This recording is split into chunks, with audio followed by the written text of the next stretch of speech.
right, guys, this next guest is obviously one of the GOATs when it comes to the octagon. What about this? A superstar in the media space as well, killing it with all his interviews, the Mighty Guru show, and much more. He just crushed it over at International Fight Week.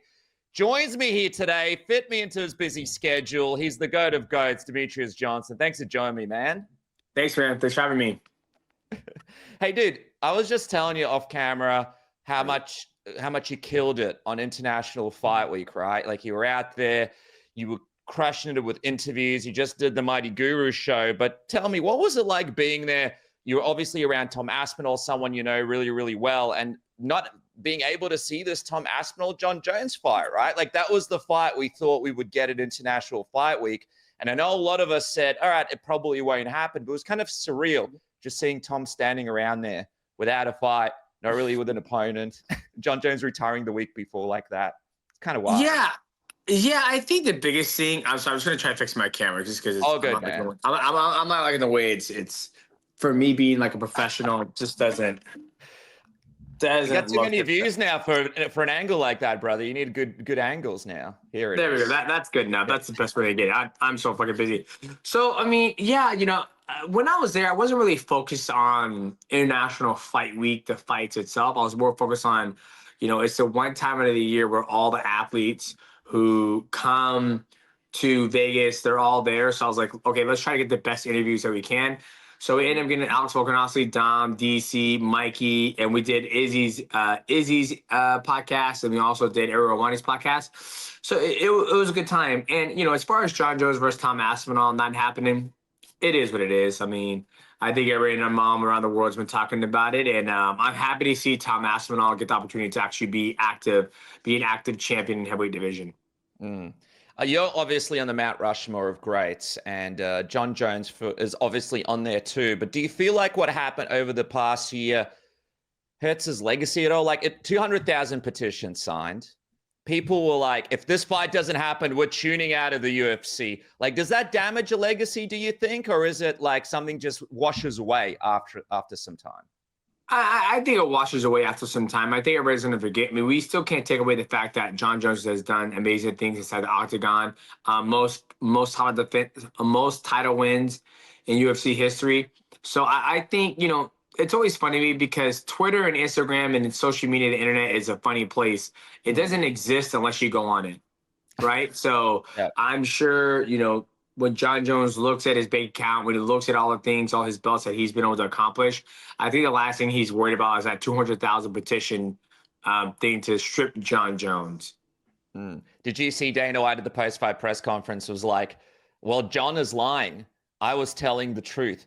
Who do you believe? And John was saying, I always said no. Dana's saying, nah, he did say yes. What do you actually think happened behind the scenes? Do you think it's like somewhere in the middle there? Or do you think one of the guys is telling the truth? I like to think one of them is telling the truth. I think the hardest thing is that we're going by she said, he said, or he said, he said. But at the end of the day, I know how these things go behind the scenes. I truly believe the UFC gave him the money that he asked for, and maybe he decided to have a change of heart. But then again, I truly don't know. Maybe at the very beginning, since November, he was like, hey, I'm done fighting. I don't care to fight Tom Aspinall. And maybe they're like stringing it along to like try to get him to fight and get him that money. But yeah, the only person who know the truth is John Jones and Dana White, I guess. Yeah, you were talking on the Mighty Guru podcast with you and MMA Guru that when you were speaking to Izzy kind of had a theory that John Jones maybe comes back, watches Tom fight a couple of times, gets a bit of data down there to potentially come back. Do you think we see John Jones come back? No. I don't think so. I think John Jones is going to be 39. I'm older than John Jones. I think John Jones is going to be 38, this year in July. I think him and my son share the same birthday, July 19th. Joint birthday party next year. Do they do birthday parties at the strip club, or is that a... I have no idea. My son's not going yet, so we'll have to pass on that one. But I think with John Jones, I think he's going to stay retired. I think if things he say are true and he hasn't worked out since November, there's no point for him to come back. And I said this before, and a lot of people can disagree with me or agree with me. I don't think John Jones doesn't need Tom Aspinall in his resume nor does Tom Aspinall need John Jones in his resume. I think Tom Aspinall can go off and defend the heavyweight belt as many times as possible, and not one person going to say, "Oh, well, he's not one of the best because he didn't fight, John Jones." It's almost like Alex Pantoja. He doesn't even need his resume, nor did I need him, and he can go on, 15 fight title defenses, and he will still be great in his own aspect without me being part of his legacy. Yeah, man. Well, what did you think, dude? Pantoja looked incredible against Kai Kara-France, dude. I went a lot more one-sided than many people thought the rematch, and he looked like incredible in that octagon, didn't he? Yeah, he looked great. He got the back, locked the body triangle up super fast, worked on that choke. Kai France did a good job defending the takedown, escaping that dangerous body triangle. And I'm super excited to see what Alex Pantoja does next. Obviously, going to be fight Joshua Van. That's going to be a sick fight. And yeah, Pantoja's the king right now. He has started to make stride and become his own, not his own, but he started to pave his own way as being one of the great flyweights to ever do it. Yeah, like the next generation. It's great though, man, because he's kind of underrated, I feel like, right? Like as a champion, he hasn't really gotten his flowers. And now I feel like people are starting to talk about him. Josh Van, 23 years old, stepping up, hitting Royval like that. That's insane, man, right? Like, what was your reaction when you were watching that? People are saying that's one of the best fights of the year right there. Yeah, I think I was kind of outspoken about this. For me, I like to see the complete meal deal of mixed martial arts. And when those guys were fighting, it was a great fight. They're both beating each other up. Brennan Royval outlanded him by like 9 strikes. They're both just beat the shit out of each other, I guess you could say. Very young contender, very great hands, great sprawling and brawling. The sky's the limit to him. He's 23 years old. I don't think I got into UFC until I was like 20, 25, 26. So, but yeah, man, he has a bright future. Do you give him much of a shot here against Pantoja? It's pretty quick. I don't think he loses anything though. He goes out there. Yeah, I told someone the other day, I was like, dude, he's fucking 23 years old. I was like, give him fucking 10 years if he's still around. 10 years, he'll be 30. He'll be 30 fucking 2 years old. Pantoja will be 45. I'll be fucking 48. Like, yeah.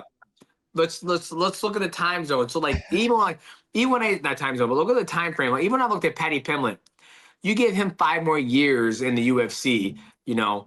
I think he's actually younger than Ilia Topuria, or he might be old. I'm not sure. But at the time, Islam was a champion. But I was like, you give Paddy at 155. You give him 5 years, and Islam's gonna retire, and Ilia Topuria at the time wasn't at 155. But these guys who are young, who don't take Paddy hasn't taken a lot of damage in his last plus fight.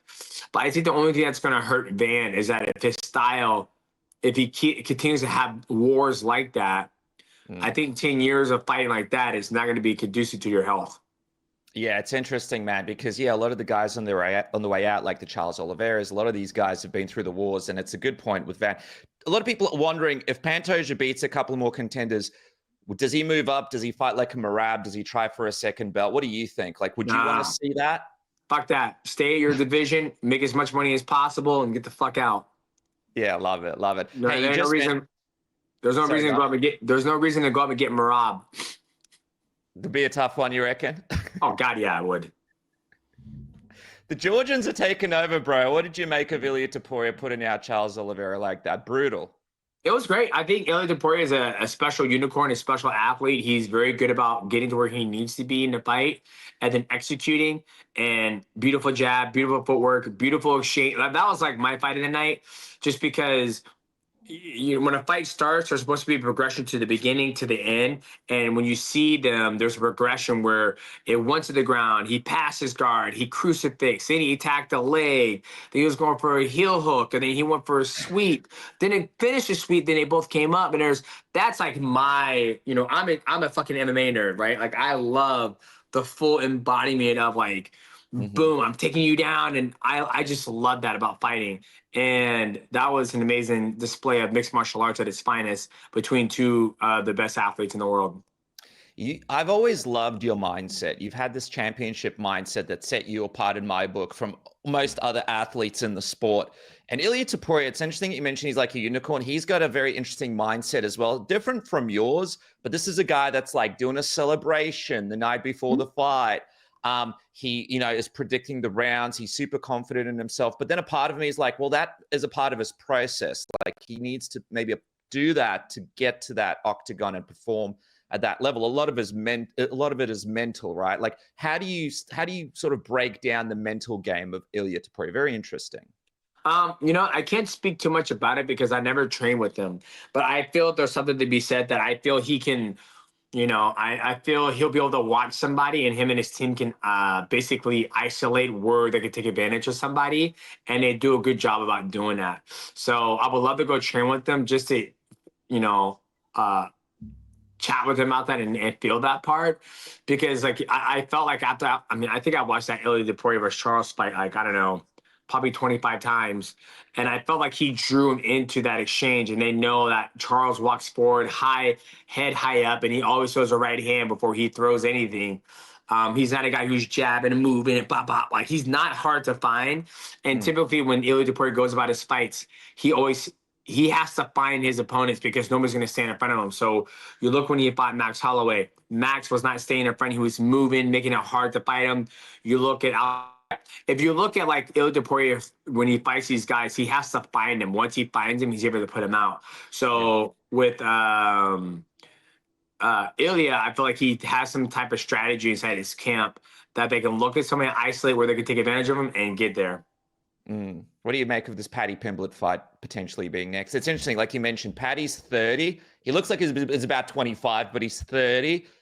Ilia 28, two guys in their prime, but I don't know, like, does Paddy deserve the next title shot? Is this that's up to the UFC, but I would like to see Arman Sarukian get the next title shot. You reckon that's the biggest challenge for Ilia in the division? I'm not sure, to be honest with you. We'll have to see how it plays out. I think it'll be a good fight because Arman has a good grappling base. And we'll have to see how Arman approaches that fight because we know how Ilia is going to approach it. Do you reckon he's just going to be scientific with it, or do you reckon he's going to try? Because he loves to try and beat people where they're good at, but I feel like people underestimate Ilia's IQ. Like, I don't think he's just going to risk going into where Arman's good just to prove a point. No, I think he's going to knock Arman out. I don't think he cares to wrestle with anybody. I think he's going to get himself to the right spot and try to knock everybody out. So you feel like Paddy Pimblett, that probably isn't going to go his way? I don't know. I mean, it's hard to say because I think Arman and Paddy have a unique style about fighting. Paddy is good everywhere. Arman's good everywhere, but their strongest suit, in my opinion, is their grappling. To where Ilia is pretty much good everywhere, and he has that power to turn the lights out. So I think each time Ilia fights, you're always going to see him get to the right spot and knock people out. This performance that you saw, right? You watched it 25 times. Does it change your opinion on what an Islam-Ilia fight would look like? No. It'll be Ilia trying to get to the right spot, and then Islam not let him get to that spot. So who are you siding on that one with, if it's still the same opinion? Is it Islam? I think it would be Islam because I'll have to see, because I think Islam's going to approach it differently. What do you reckon he'll do? What do you reckon Islam, like if you're Islam, do you just go in, try to figure out a way to get that, get to the ground or get him up against the fence? Well, Islam's a southpaw, so he's going to probably throw body kicks to keep his arms busy, keep a distance, move, feint, maybe use some judo to take him down and try to get him to the ground and try to submit him. But, once again, like I have to see, what Islam does to JDM. But, I know the one thing that's the factor is that Ilia is always going to focus on getting to the right spot and find his opponents. When he gets there, he's going to unload. If Ilia can't get there, then he's going to figure out another way to get there. So the question is, how does everybody avoid that sweet spot against Ilia? That's the question, because Ilia is going to fight in a 25-minute fight. That's what it comes down to. And then you go from like, hey, how does Islam keep Ilia away from that spot, or does Islam meet him there? Right? There's so much that goes into it, and my brain is all over the place. So for me to give like a clear-cut answer, I'm just like I'm running around in circles. But I like this. This is a different aspect to the fight, I guess. I love how you're able to break it down into that detail. Do you think the weight makes a significant difference to the fight? Like if it happens a welterweight, do you lean more to Islam just because of that increase in weight that he's going to have over Ilia?